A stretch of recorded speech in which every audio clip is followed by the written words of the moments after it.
All right, away we go. Good evening, everyone. Welcome to the Coptic Center and our online Sunday evening experience as we gather in light, love, universal truth, and our ongoing quest towards self-mastery in our homes, our backyards, our places of peace in the summertime as we look forward to another enlightening evening with Coptic Minister Bob Huttinga as we gather with his wisdom, his new insights, and his new experiences from today as he is doing double duty, and we'll get to that in just a moment. And so it is. We do welcome Coptic Minister Bob Huttinga. He's been with the fellowship for over a decade now as a Coptic minister, and he's had a unique experience that I've been catching his emails on. He's broadening his horizons, and he opened up a global healing this morning, and you're invited for future experiences as well with Bob in Cryon Circle of 12. It's a profound meeting opened with Cryon Channeling, where Lee Carroll and Monica Ronnie begin the journey into the new healing energy of Cryon. Then three notable healers will share their advice, including Bob, and modalities for thriving in the current pandemic. So that I'm sure Bob will be touching on very shortly in his experience tonight with us and his new insights from this morning's gathering worldwide with Lee Carroll. Bob is a certified physician assistant and a certified natural health practitioner, still making house calls and doing it the old-fashioned way on occasion. He practices traditional medicine as well as alternative medicine with nutrition, herbs, essential oils, and clinical homeopathy. He and his wife, Barb, and business partner, own the Healing Center in Lakeview. And Bob writes a newspaper column and authored 2 books, Putting Your Health in Your Own Hands, The Shortcut to Success, and How to Get Ahead and Create an Amazing Life. In addition, he has produced a series of mind coaching audio CDs that I'm honored and blessed to have collaborated with him and produced in years past, and to help prepare people to learn to relax and use their minds to heal themselves in that mind coaching. His passion is to teach people to put their health in their own hands, and Bob will be presenting tonight a nice topic on the School for Psychics. Yeah. So the topic tonight is School for Psychics. In the fall, which isn't too far away, we're going to have a program.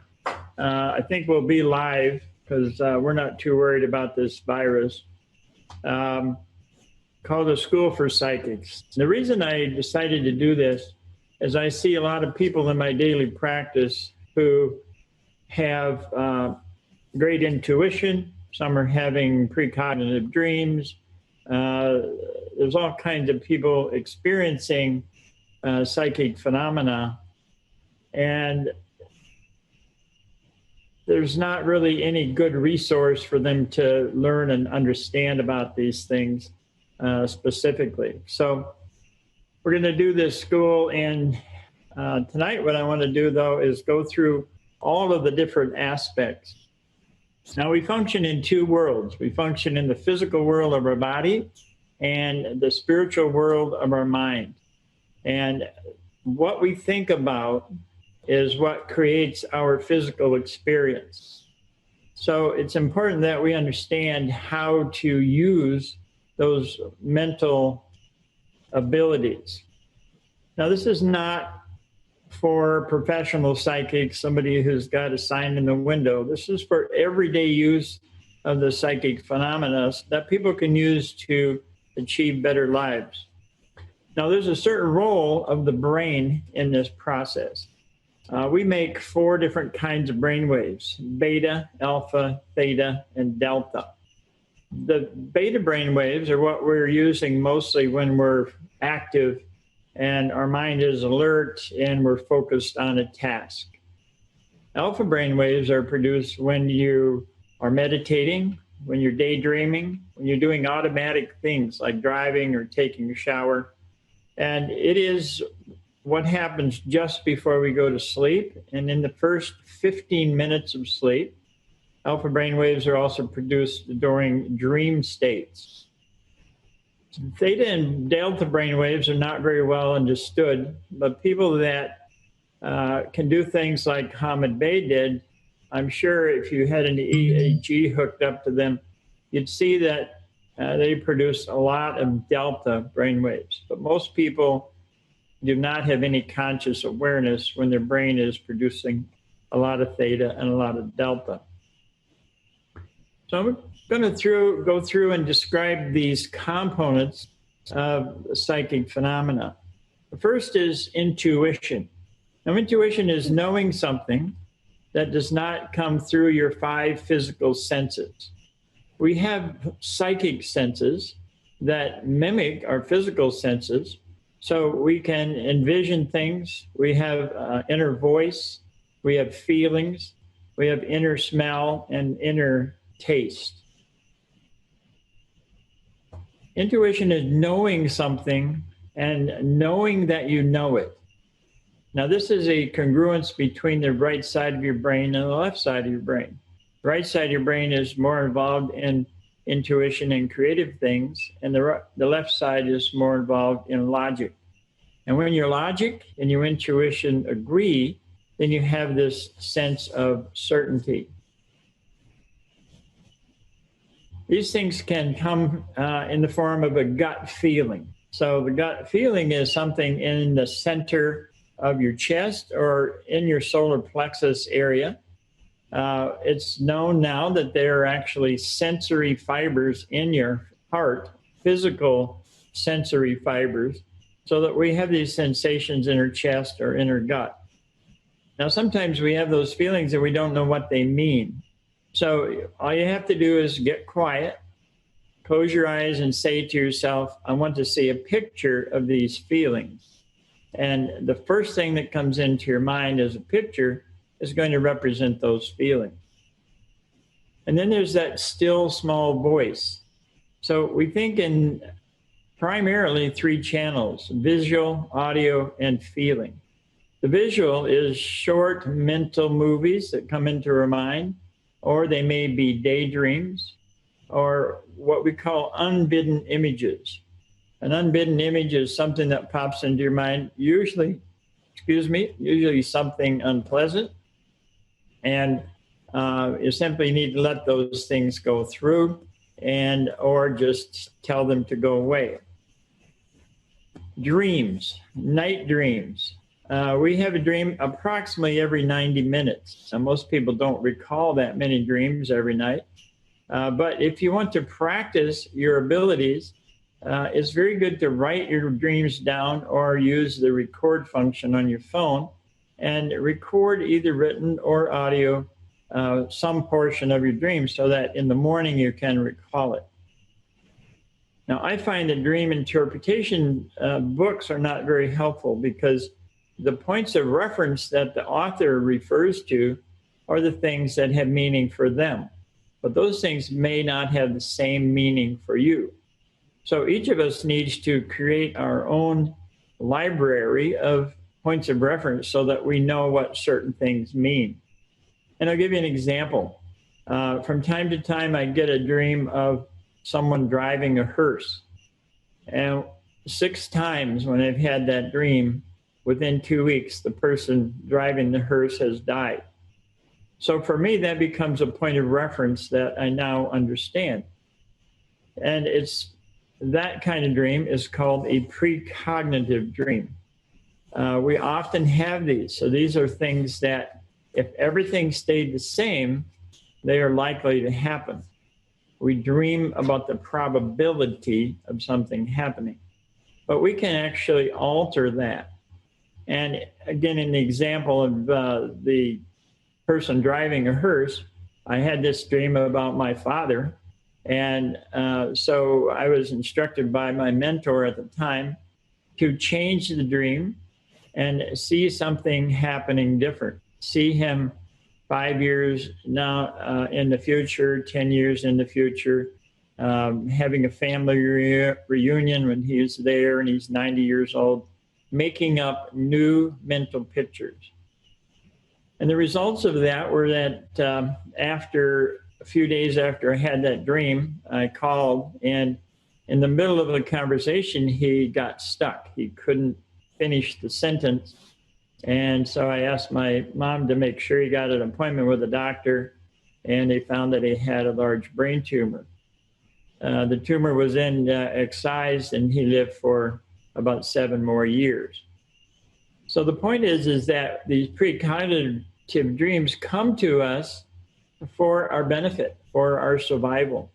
And if we change the content of the dream, either during the dream or after, we have the ability to influence the outcome.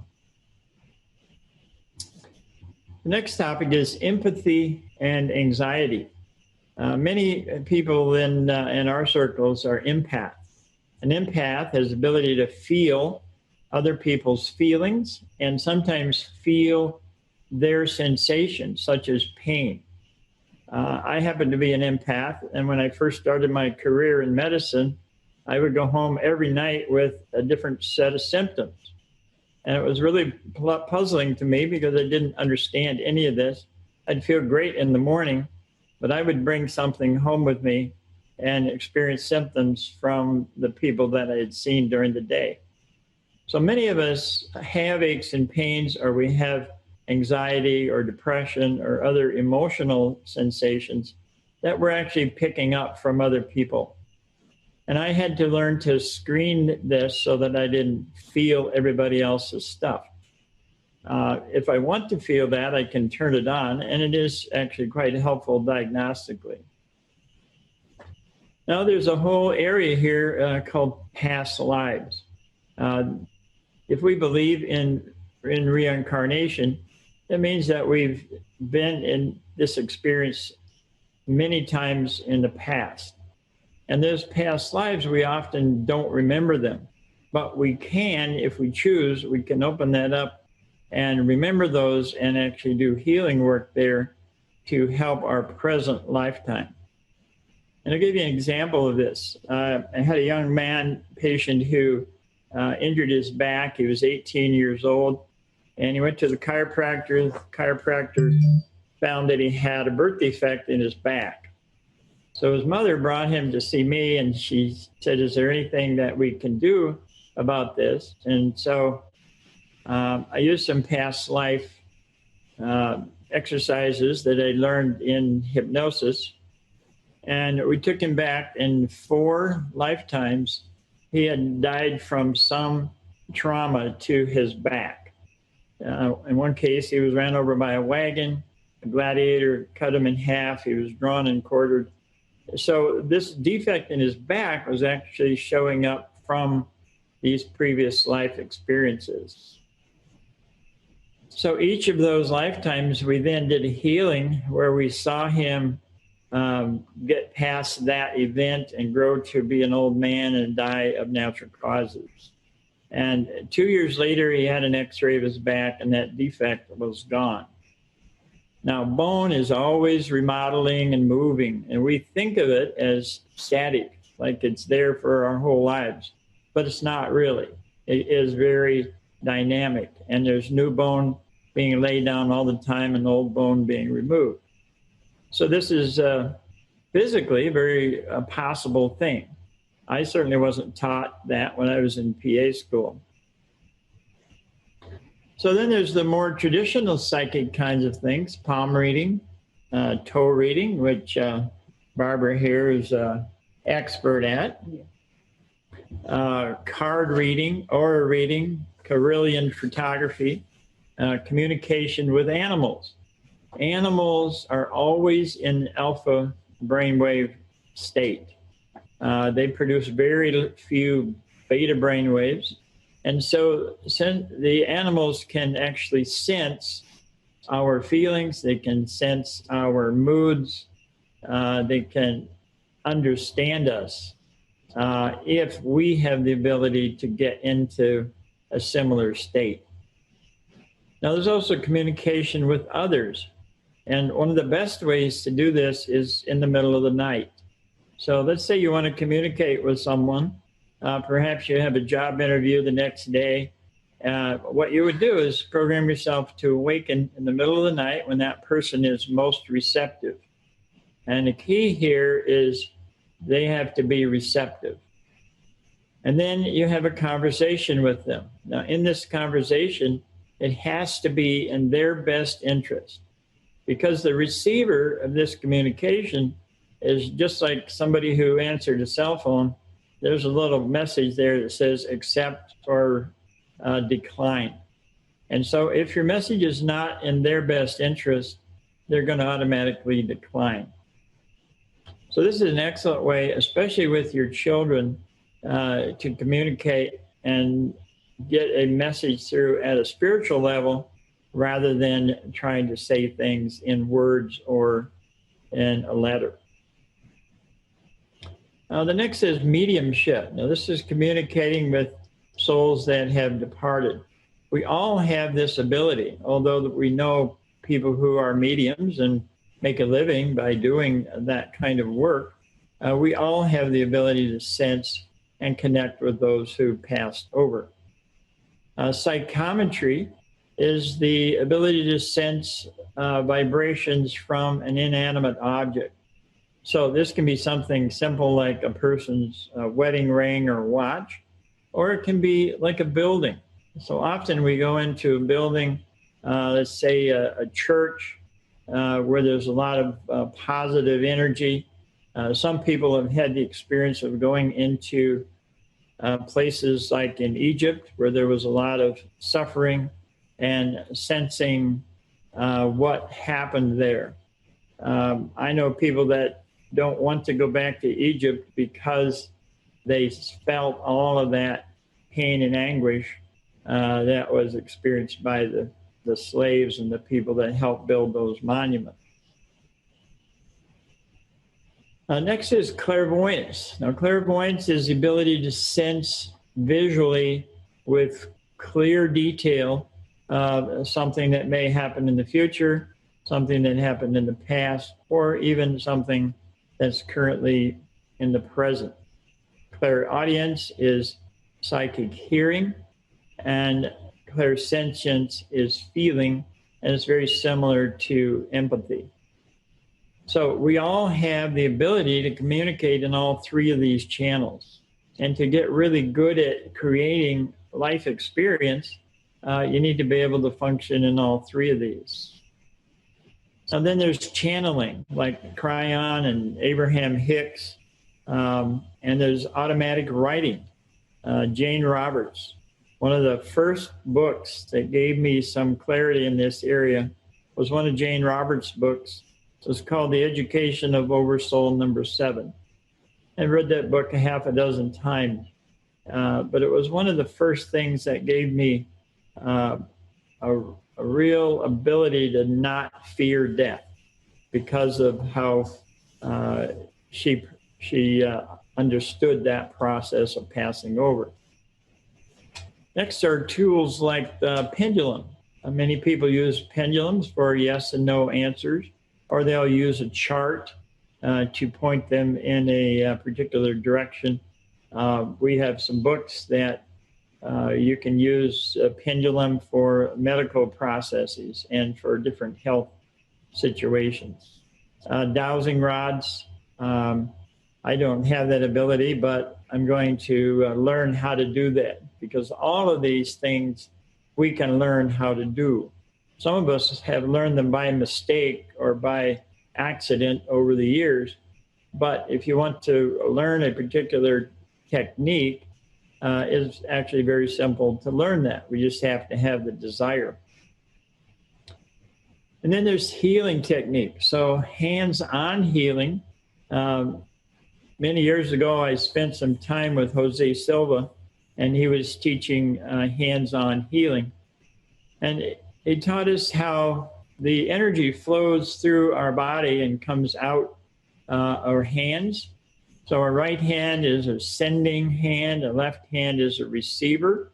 And so if you put your hands together, there's energy coming out of the palm of this hand and going into the palm of that one. So do that right now. Everybody just put your hands together and just move them slightly. And you can actually, if you move this one, you can feel like a little brush of air in the palm of your other hand. So for some people, it's wider apart. For other people, it's quite close.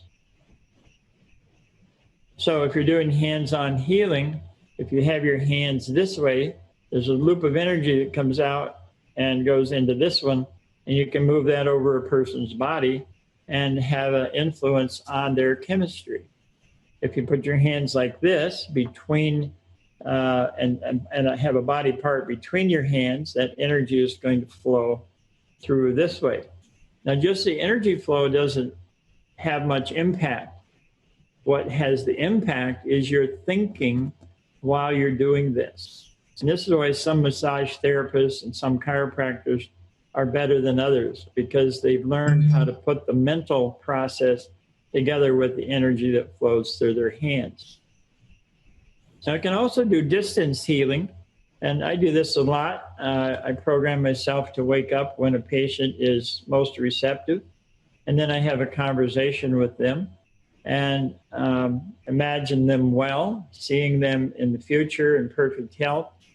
And at the end of that, it's really important that you have acknowledgement from them that they have accepted your information. And that acknowledgement is they're shaking your hand, or they're giving you a hug at the end of this little mental process, or they're celebrating a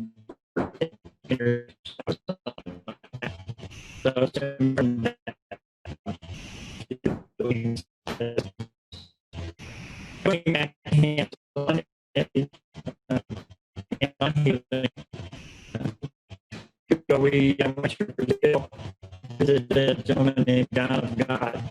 Now, the Manager Foundation did some research on him, and they found that he had a 14-inch zone around his hands that he could sterilize bacteria, viruses, and funguses.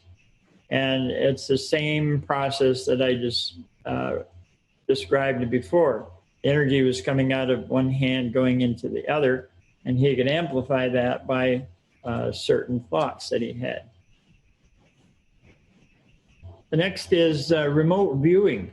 Now, this is kind of an interesting concept. You imagine you project yourself to some distant location, and you imagine you're there watching what's going on. And we had kind of an interesting experience a few years ago. We went to Washington and went to a retreat with Jay-Z Knight, who channels Ramtha. And they were teaching people to do remote viewing. So what they had was a big box on the stage that somebody had, excuse me, I got a phone here. Somebody had, pardon me for that. Somebody had put some items in the box, and this person was not at the meeting, and nobody at that meeting knew what was in the box.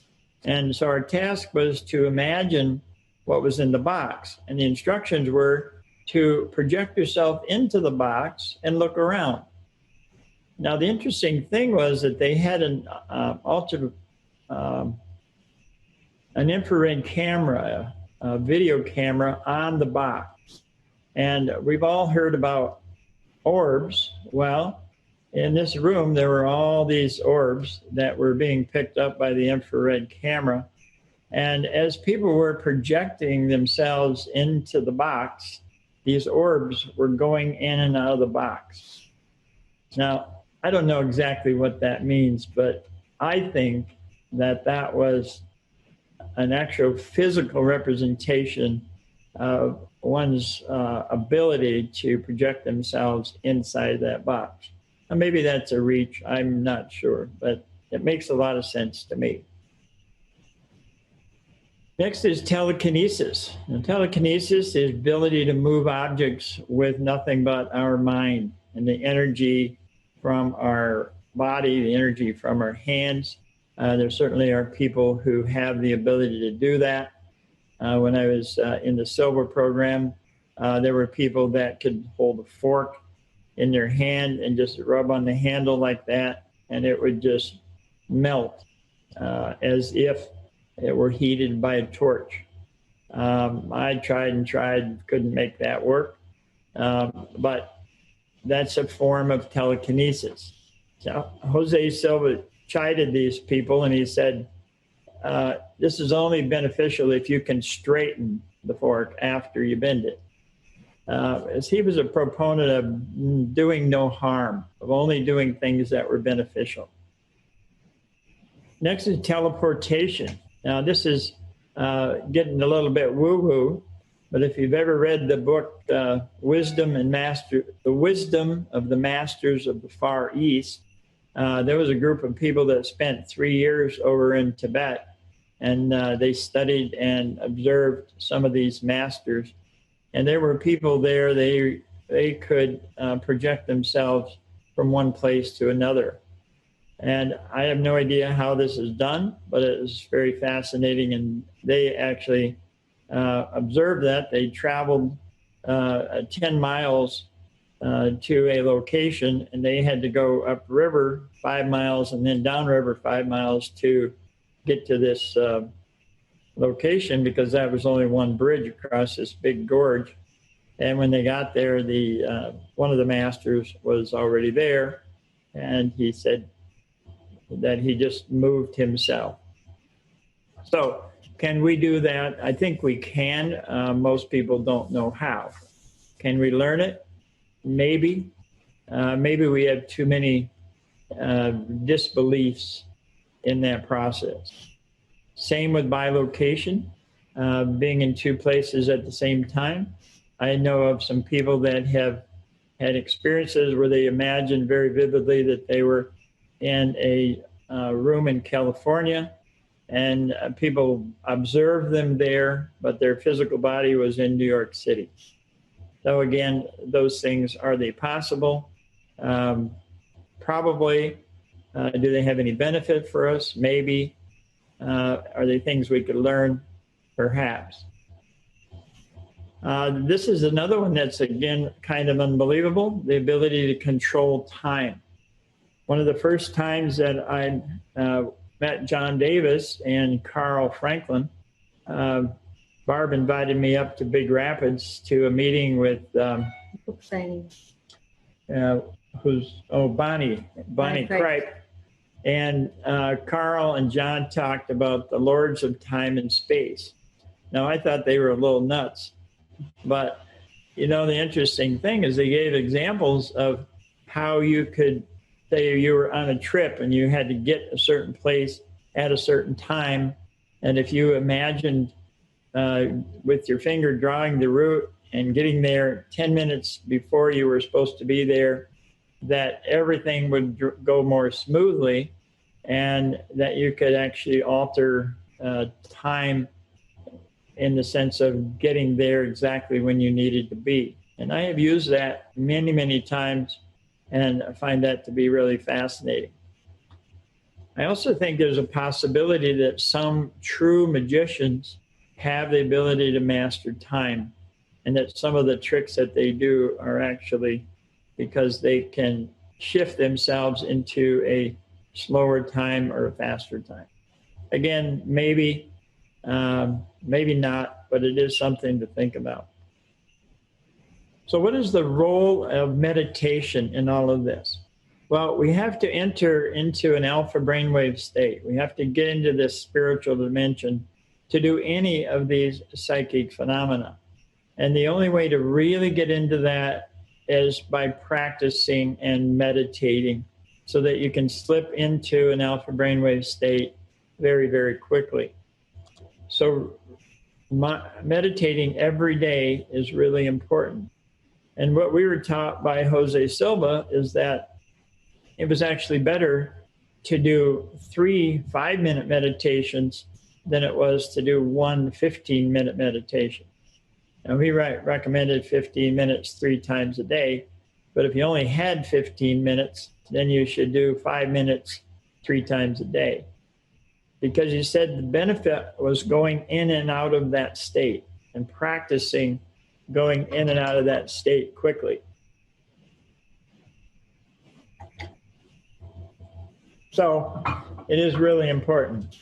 The other real benefit of meditation is the reduction of the effects of stress on our body and the production of joy and endorphin chemicals in our body, which are very healing. The other benefit is the reduction of fear, anxiety, and pain. We produce a lot of adrenaline when we're fearful, and that adrenaline creates a whole bunch of interesting effects in our physiology. It raises our heart rate, raises blood pressure, raises blood sugar, raises cholesterol, all of these things that are actually causing chronic disease. So if we can learn by meditation to slow all of those things down, we get a great physical benefit. And especially today with all of the fear associated with the virus, we should all be meditating on a regular basis. And in that meditation, you want to imagine that you're at some ideal place of relaxation. Because your body can't tell the difference between actually being someplace and imagining you're at that place. So when you imagine you're at that place, you can't produce these fight or flight chemicals. Now, the other part of learning to meditate is learning how to focus and concentrate. Many of our minds are like drunken monkeys, and they just go all over the place. So when we meditate, for some people, it's very difficult to stay focused. When I first started learning this some 30-some years ago, I was mostly an auditory person, and I found it difficult to make mental pictures. So when people would say they were meditating and they were going through this meadow and through the woods and down by the beach, I would never get any pictures. It was very frustrating. But one of my mentors said, well, just describe it in words. And so instead of trying to make this picture and getting frustrated, I would just describe it in words. And after a while, the images started to come. And the more I meditated, the more clarity of those images occurred. Now, what is the role of diet in terms of these psychic phenomena? Most of the people recommend low red meat diets, and some are vegetarians. I'm not sure that person needs to be vegetarian, but red meat is quite inflammatory, and in some individuals, it creates the production of adrenaline. Well, what happens when adrenaline comes on board? It's much more difficult to relax. Same with stimulants like coffee and black tea, tobacco, these kinds of things make it much more difficult to get into a relaxed state. We definitely recommend eating organic as much as possible, just to reduce the load of toxins that many people experience in their bodies. And then the role of exercise. Physical condition is really important to be healthy. John has preached that for many, many years. Part of it is oxygenation of the body. Another is removal of toxins by the movement of lymphatic fluid. All cells in your body are surrounded by lymph fluid, but there are no lymph pumps. They're just moved from place to place by physical motion, by muscular activity, and by gravity. So in order to get the lymphatic fluid out of your legs, you have to exercise, you have to move. And then muscular strength improves stamina and resilience. In many hospitals today, before people have surgery, they do something called the frailty score. And the frailty score is a measurement of muscular function and muscular bulk. And they've shown that the more frail a person is, the more risk they have of not being able to get through a surgery. Now, what is the role of cleansing? Well, we recommend physical cleansing, colon cleanse, liver cleanse, kidney cleanse, gallbladder cleanse. These are all things that should be done several times a year, depending on the situation. If a person has a lot of alcohol consumption, they should do a liver cleanse every 3 months. Now, not everybody needs that, but cleanses are actually quite important. And then emotional cleanses are really important, and these things are techniques to remove old stuff from the past. In my book, Shortcuts to Success, I talk about mind viruses. And we're all loaded with these memories from the past that are currently detrimental to us at the present. So we need to learn how to release those things. And then the role of goal clarity. We need to know what our desires are. Many people, if you ask them what their goals or their desires or interests are, they don't have a clue. They don't think about it. So we need to think about our goals and actually establish clarity in 5 areas: in relationships, career, recreation, money, and health. And in order to have some balance in your life, you need to have experiences in all of those areas.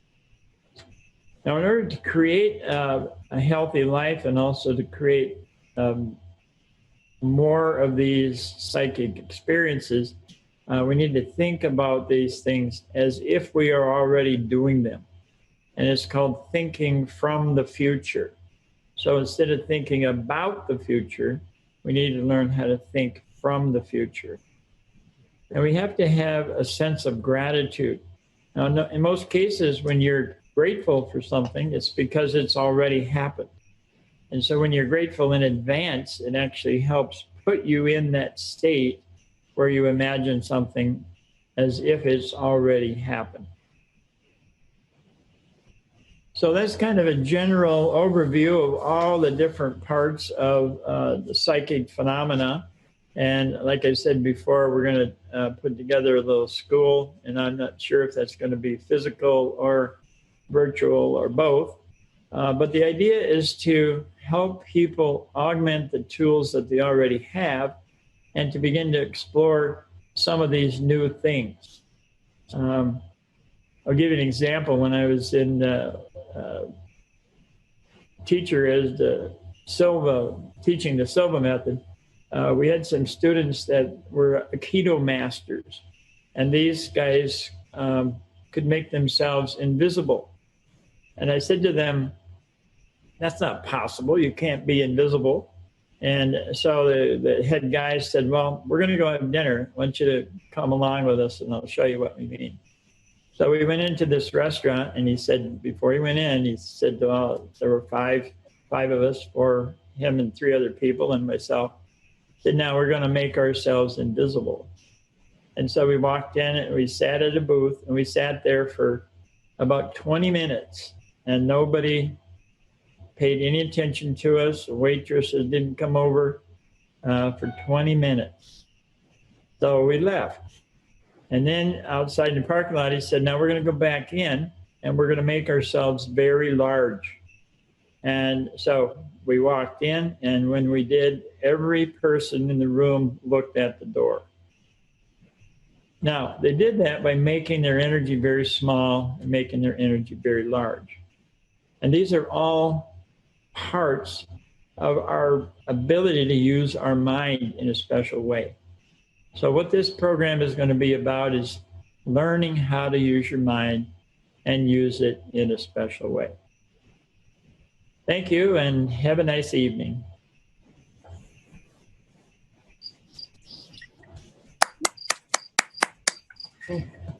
Thank you, Bob. I'd like to open up things for questions. Anybody that has questions for Bob and tonight's topic is that we have a little bit of discussion. We have some more time yet this evening. And anybody want to chime in, feel free to. Just be sure to unmute yourself and join in for a nice conversation this evening for Q&A time. I have a question on the remote viewing in the box. Did anybody see anything in the box at that conference? Oh, yeah, lots of people saw all 3 things. I had 2 of them right. It was a very interesting meeting. We did all kinds of tests. We did a blindfolded maze, blindfolded archery. There were people there that could see through playing cards. And this one woman demonstrated on stage. She had a large deck of cards. It was like 5 inches thick. And she got every card right 700 cards. Now, how did she do that? She stared at a candle 5 hours a day for a year. And what happened, that sounds impossible. Who would even think of doing that? But what that did was it turned on her infrared vision so that she could see the imprint of the image on the other side of the card.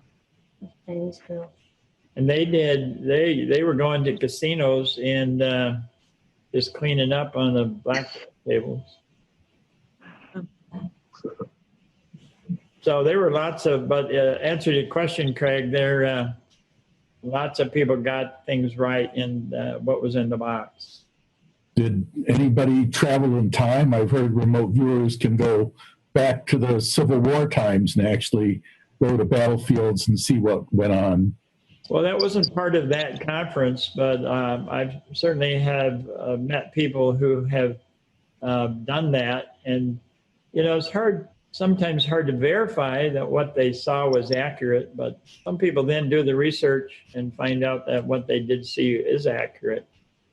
You know, our minds are extremely underused. We just have all kinds of ability that we don't even understand. And we don't know that we don't know them because we've never been there. Bob, when you were invisible, could you see the other people who were invisible also? Oh, yeah. It was just like we were sitting at the restaurant. Okay. But nobody paid attention to us, which, you know, I don't know if we were really invisible or not. Just nobody paid attention. It's funny you say that because sometimes John and I sit and wait at a table and we joke to ourselves, are we invisible? So what you need to do in a case like that is you expand yourself and imagine that you're like 25 feet wide. A trip over you. Yeah. I can imagine that being a dangerous visualization at a restaurant. Yeah. Yeah. You might eat too much. Yeah. You're 25 feet wide. Yeah. The all-you-can-eat menu. There you go. You know, and another thing, I think if I've had this experience, most of you, all of you probably have too, but I've definitely been in time warps. Yeah. I know for sure, you know, there's no way I could have gotten here in the time I did. Yeah. I've had that experience frequently. You got a meeting and you got to be someplace in 2 hours and you only got an hour. You're an hour behind, but yet you're in a meeting. So how does that happen? Drive like the Dickens. Maybe it's Drive like Barb, right? suppose it's because you want to be on time so bad. I mean, you think it's so hard that you make it happen. Yeah. I've had experiences where I'm running late and I'll get in the car as I'm pulling out of my parking space. I will say, I need time wrinkles and green lights. And if I hit a light that's not green, I just say, well, it's apparently I don't need this one to be green. And it works. I get there on time. But time wrinkles are something you can work with. Very interesting. Hey. Bob, in developing our abilities, in your shortcut to success, is there a way to speed up the process? It seems like you take a couple steps forward sometimes, and then you digress. And how can you get to the place a little bit quicker? The whole concept of that book is that teaches you the shortcut. Most people, it takes them decades to break through some of these things. And what happens is most of us have, Cryon called them filters.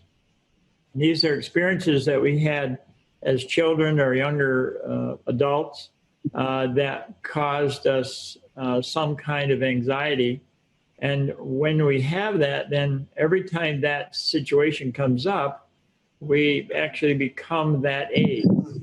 So if this happened when you're 5 years old, every time that triggers, you act like a 5-year-old. And we all know people that do this frequently. because they're locked into some previous experience that was detrimental to them. So in that book, there's 7 different techniques to clear those old things. And for example, one of them is mental house cleaning, and that is listening to her language. It's interesting if you're a golfer to listen to what people say while they're golfing. They will often say, well, I knew that was going to happen, or I knew I was going to hit it over there. And it has to do with these old programs. So we call them mind viruses. And as soon as you remove some of those things, then the obstacle to, whatever your goal was is removed, and it's going to be a whole lot easier to reach that goal. That makes sense? So you got to have all these cleansing techniques to get rid of the old stuff. And then you have to think about your goal as if you already have it. Most people think about the goal, someday I will do this or do that. And when you think about it like that, it just becomes action, potential. It becomes, you're just never going to get there. So the idea is when you think about it as if you already have it, then your intuition guides you to get there. But otherwise, your intuition is not giving you any information about that goal because you don't see yourself there. That makes sense? It does. Thank you. So if you're not a reader, that book is also available in the audiobook. Excellent. You mentioned the book Education of Oversoul 7. I've got the follow-up book as well. We've gone through these a couple of times. They're great books. Yeah. In fact, all of Jane Roberts' books are great. I've got a few of them. And almost all of those are done with automatic writing. She had to read what she wrote afterward. I thought her husband took notes when she was channeling. Yeah, I think there was some of that, but some of that she actually wrote out longhand. Yeah. I wondered if there was anything from this morning's Crayon seminar that you wanted to share. Well, there's lots more things that I can talk about, but they are going to have a replay of that. And I think everybody that signed up will get a notice of when that replay will be available. It was actually really quite a powerful thing, and I definitely want to listen to it a few times. I think he's having a big shift. Instead of just providing information for people, he's creating an avenue for energy. And I think we're going to see some pretty amazing healing things. The focus on circle of 12 is healing, correct, Bob? Yes. From what I'm reading on the emails. Yes. How did you find out about this, or where do you find this information? Well, we've been Cryon hosts for about 10 years, and so he comes to Grand Rapids every 2 years. And this year they just did a big Zoom webinar meeting instead of a physical meeting. But what was interesting is that I think it was in June that during a channeling, Cryon told him that this is what he needed to do. And he needed to change his whole approach. And instead of going to a meeting where there was 100 or 200 people, he needed to do these online and impact more people. There were like 2,000 people on this call today. Wow. Excellent. I know that's what the Catholics are trying to do, right? Yeah. There you go. Yeah, we do. I shouldn't say Visualize. trying to do. I should say we are accomplishing it. Yes, visualize it. Mm-hmm. Well, We got a circle of 12 tonight, so there you go. part of why he has a big list is 20 weekends out of the year he would be in a city doing a 2 or 3 day seminar, and he's done that for 30 years. So It's quite the tour. that's a lot of work and a lot of Contacts. yeah, but a lot of commitment to what he believes. Mhm. Well, and now with the virus, there are countries that don't want us to travel there. So Yeah. it would make it difficult for him to go someplace. Well, that's why they've been, I think, 4 or 5 months that they've been doing virtual things. Mhm. Just a comment about the virus. You know, everybody is extremely fearful of this. It's really important to understand this virus is not a very serious infection. Initially, quite a few people died, but that's because they didn't know how to treat it. The virus causes micro blood clots, so microscopic blood clots in the arteries and also in the airways. So you got a bunch of clotted blood in an airway and you put a person who can't breathe on a ventilator. The ventilator forces those clots down into the ends of the airways and it totally blocks them off. So many of the people that died initially in March and April died because of the treatment. So now when they put somebody on the ventilator, they have to be on a blood thinner for at least 24 hours so that problem doesn't happen. Mm. And so the hospital survival rates are much better. And the hospitalizations right now, there aren't hardly any. I have friends that work in hospitals and they only have 2 or 3 people in the hospital at a time. In the cases that I'm involved with, people are only sick for 3 or 4 days. It's no worse than a cold. It's either the virus is either mutated into a less virulent form or something has happened with it. But the whole thing about the lockdown and the masks and limited people in restaurants and things like that, it's not accurate. So don't let the fear get you sick.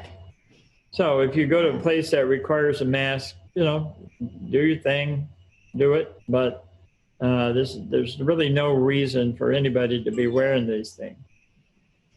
When this first started, I promoted masks, but that was before we knew what it was about. And at the present time, it is just not here. There was a lot of fear initially, as one of the funeral directors in our county was told by the health department, this was in March, to expect 150 deaths. Well, there was 1 in the county. So, you know, even then, it was not nearly as severe as they thought it was going to be.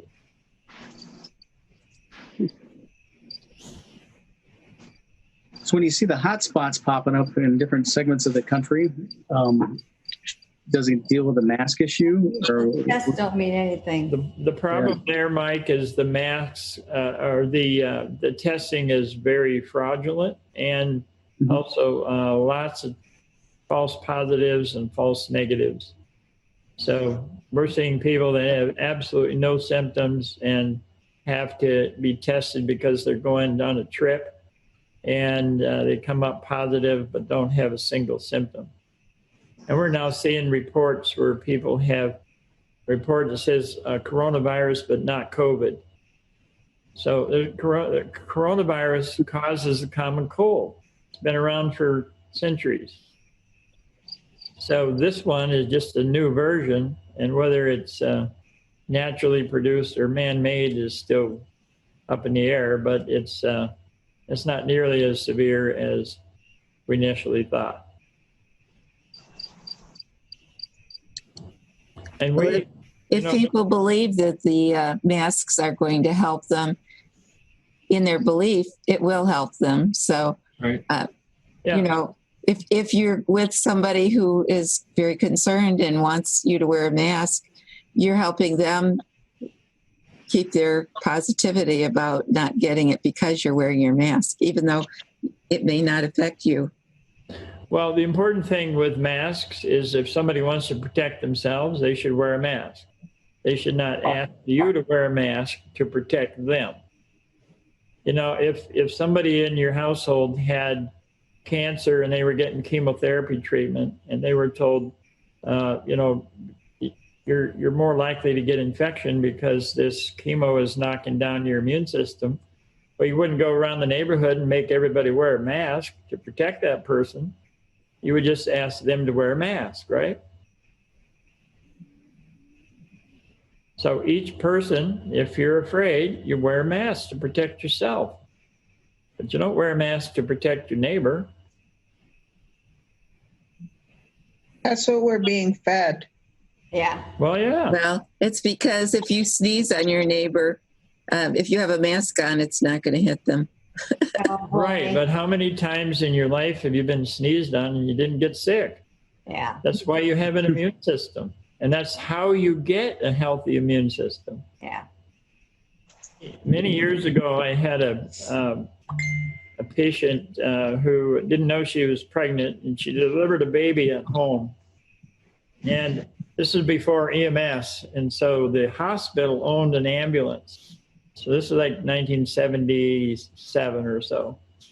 And the janitor drove the ambulance. And so I happened to be in the hospital, and he called me and he said, "Hey, I'm going out to pick up this baby and a pregnant mother. You want to go with me?" I said, "Sure, I'll go." So I went out there. This was a trailer, and she lived in an annex on the back of this trailer, and it had a dirt floor. And I'm looking around this place, and it is a dump. And I'm thinking, by the God, this kid is going to be sick all the time. Well, I would see her for wild child checkups until she was about 6 years old, and the kid was never sick. She was dirty, but she was never sick. Yeah, I've heard that's why kids have a tendency to put everything in their mouths so they can develop that immune system. Exactly. Yeah. And what we're doing by wearing masks is we're actually preventing exposure to things that would normally be building our immune system. So we weaken our immune system. So don't, you know, if you are a mask wearer, fine, but do it only for certain things. Like if you're going to a store where they require it, but otherwise take it off. Yeah, don't drive in a car with it on. No. And a lot of people do that. I saw guys on the golf course this morning wearing a mask Yes. in their golf cart. It's like, what? I don't get that. There's nothing like fresh air and sunshine to kill these things.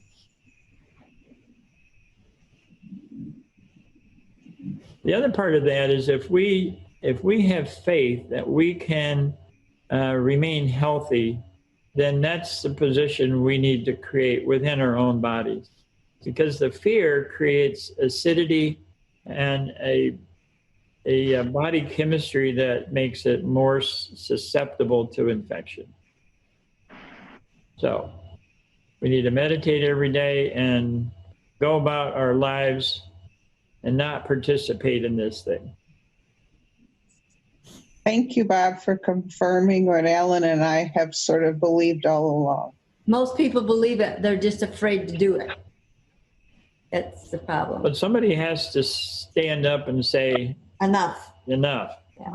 Because everybody's just going along because they've been told to go along and they don't want to offend somebody. We don't ever wear a mask, never. Not in our office. People complain because we're not wearing masks. Well, if you're afraid, wear a mask. We have nobody in our town that's sick. No, and half the people don't wear a mask. There's nobody in the county. Yeah, because they know better to wear one. They know that it doesn't help, and people actually wear them, end up getting sick because they're not getting the right oxygen, and yeah, they're just sad.